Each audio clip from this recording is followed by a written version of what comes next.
Hey, aloha, how's it? How's it going with you? It's Ka'Iulani, and it's time to talk about a little book of sovereignty. Hey, if you like my channel, please like, share, and subscribe it.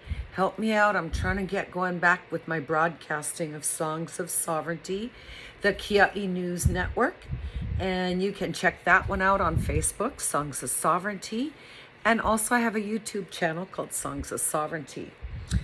Yeah, it's been a trip these past few weeks, especially with Hanalei passing away, Uncle Hank.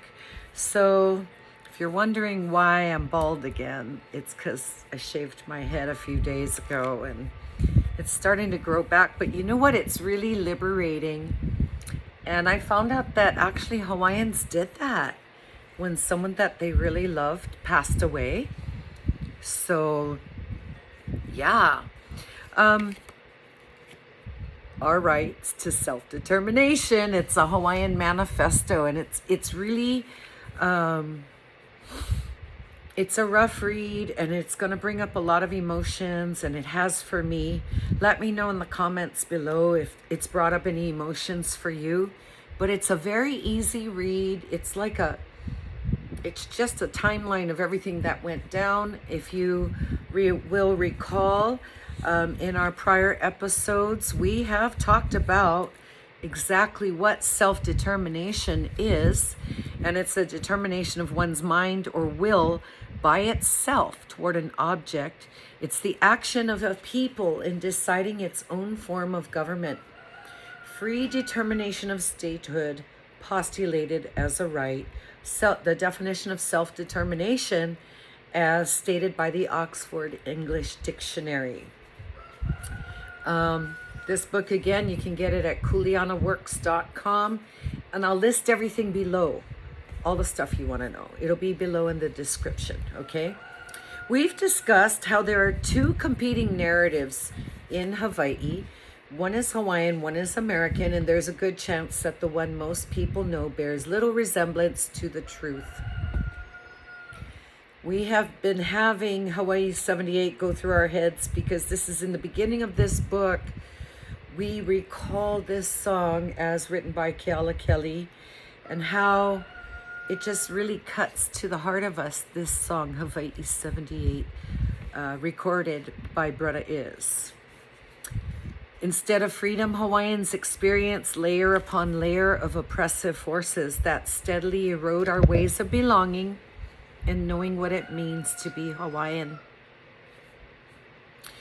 One irrefutable fact about our history is that the Hawaiian people never wanted to be American, and there has never been a point in time when that wasn't true, including right now. We talked about our ali'i, Hawaiian royalty, and Keala brings her to life, our Queen Liliuokalani, brings her beauty and her grace, her elegance, her intelligence to life. Also speaks of King Kalakaua and how he was the first monarch and head of state to circumnavigate the entire globe. His world tour took him to Egypt, parts of Asia, India, Europe, and the United States. When President Ulysses S. Grant held the first ever White House state dinner, it was for King Kalakaua. Little did that king know he was sitting at the table with a very racist, traitorous government and his head. Because of Kalakaua, Ka'Iulani got to flip on the light switch. 4 years before the White House, Hawaii had electricity in the Iolani Palace. We went through the overthrow that on January 17th, Queen Liliuokalani temporarily yielded her power as head of state, quote, to the superior force of the United States of America, whose minister plenipotentiary, His Excellency John L. Stevens, has caused United States troops to be landed at Honolulu, end quote. Lili'u was very clear about who was doing what, and she, quote, yielded to the U.S., end quote, not the white businessmen Stevens conspired with. Those white businessmen's descendants are in possession of all our stolen lands today. Okay, we talked about on page 16, a queen, her people, and white supremacy. It was a very upsetting chapter for me because it really illustrates how white supremacy was the driving force to take away the queen's country and to subdue and enslave her people. And how they spoke about her in such sexist, bigoted, misogynistic, just hideous ways after they stole her country and seized all her lands. After, she had a treaty with them. Disgusting, these people. Don't sit at the table with them next time, Kalakaua. Ooh, if I had been his kahuna back in the day, I would have said, do not sit at that table with the devil. Anyway, so then we talked about President Clinton's so-called apology.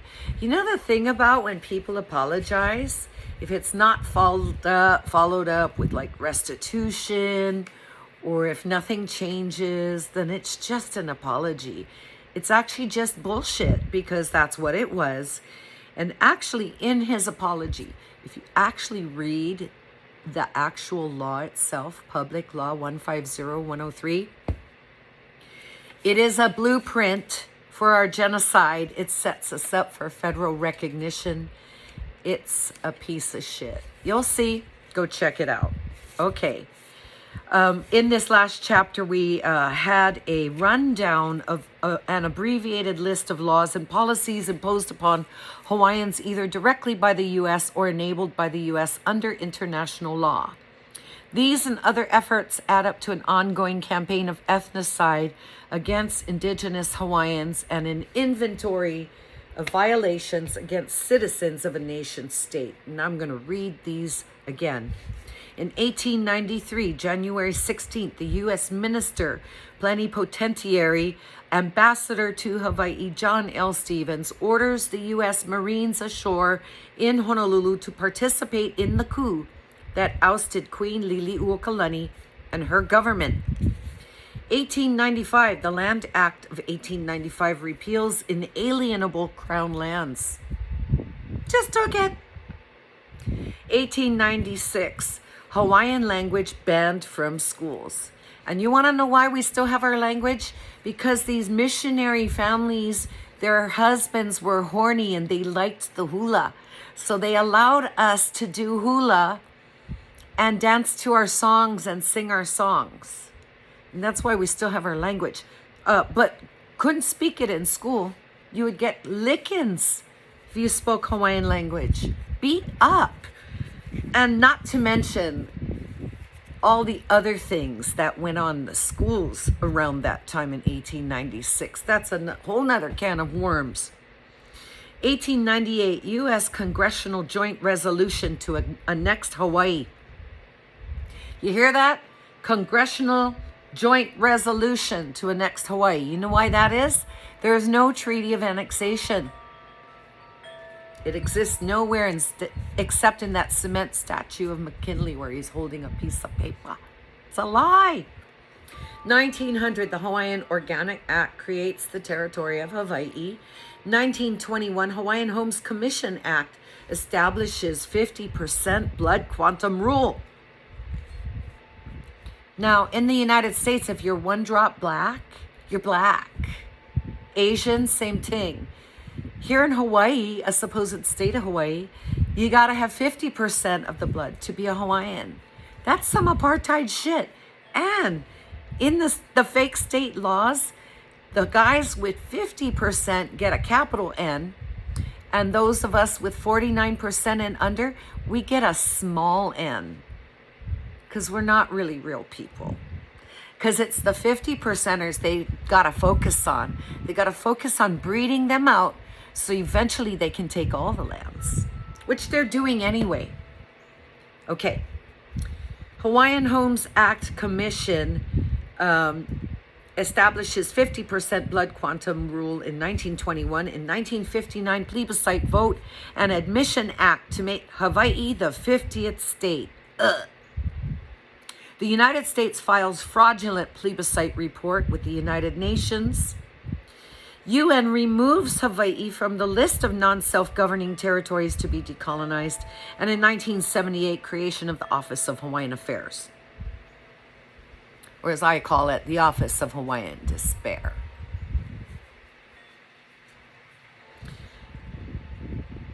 (1993) The Apology Resolution acknowledges U.S. responsibility for the overthrow but offers no return of Hawaiian rights or land. 2000, Rice versus Cayetano.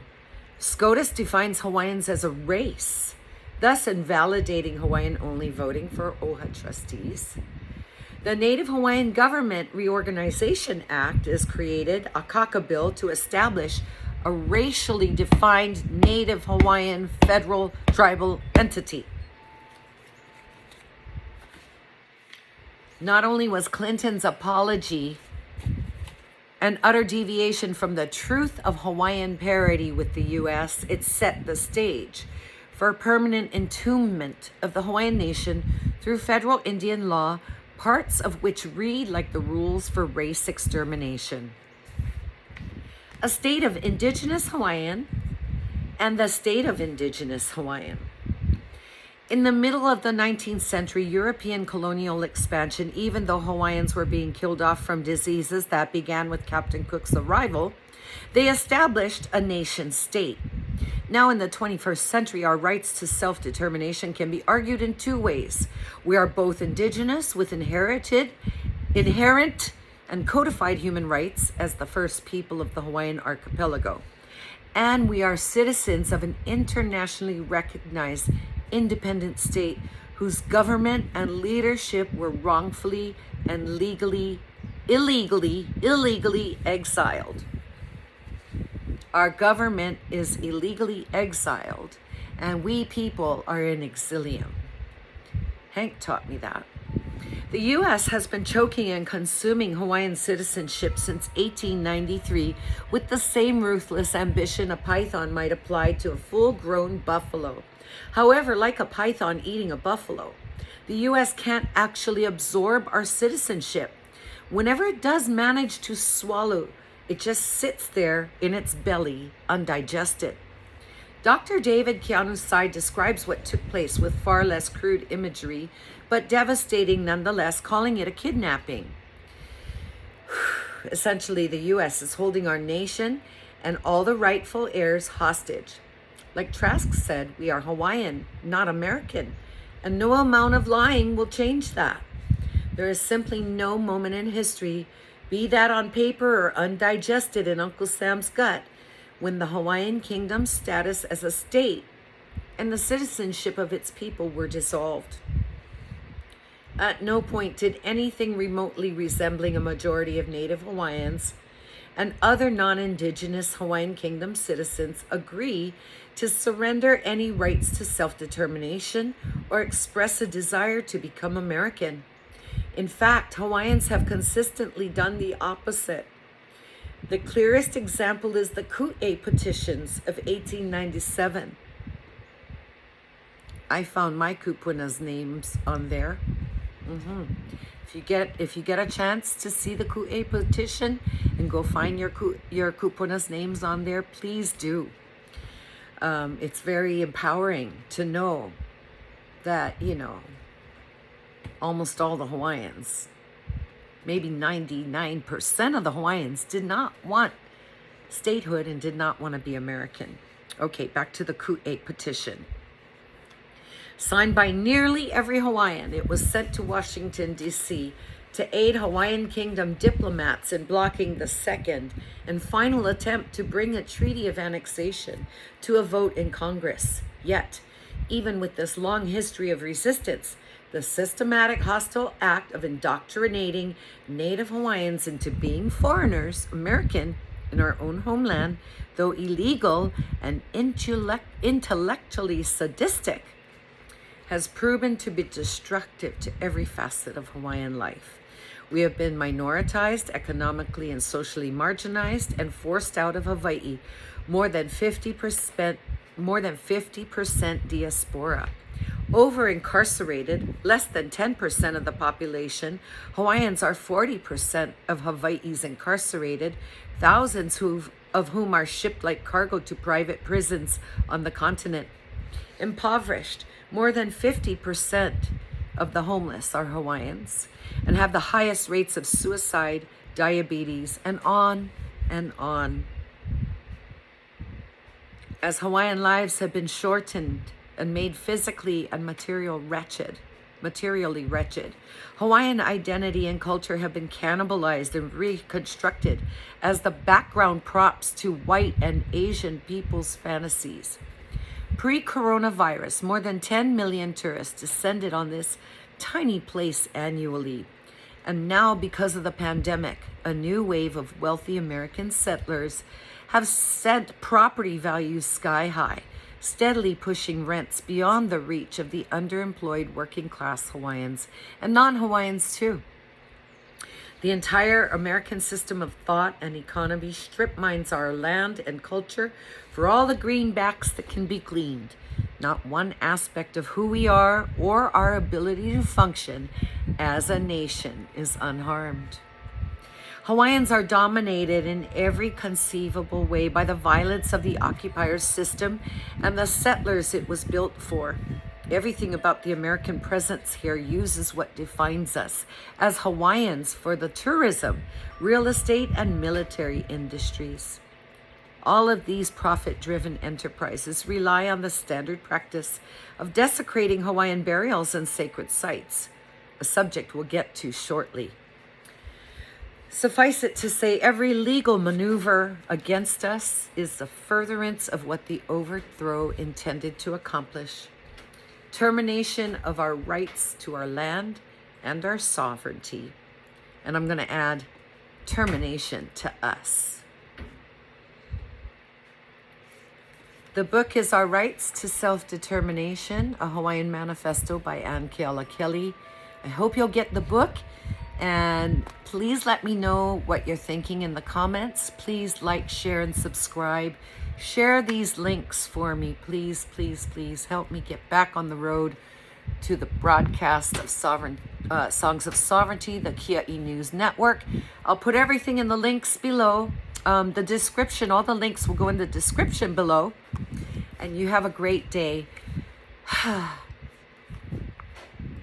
Don't be discouraged. Just say your prayers, your 3 Piko prayer, and Onipa'a people.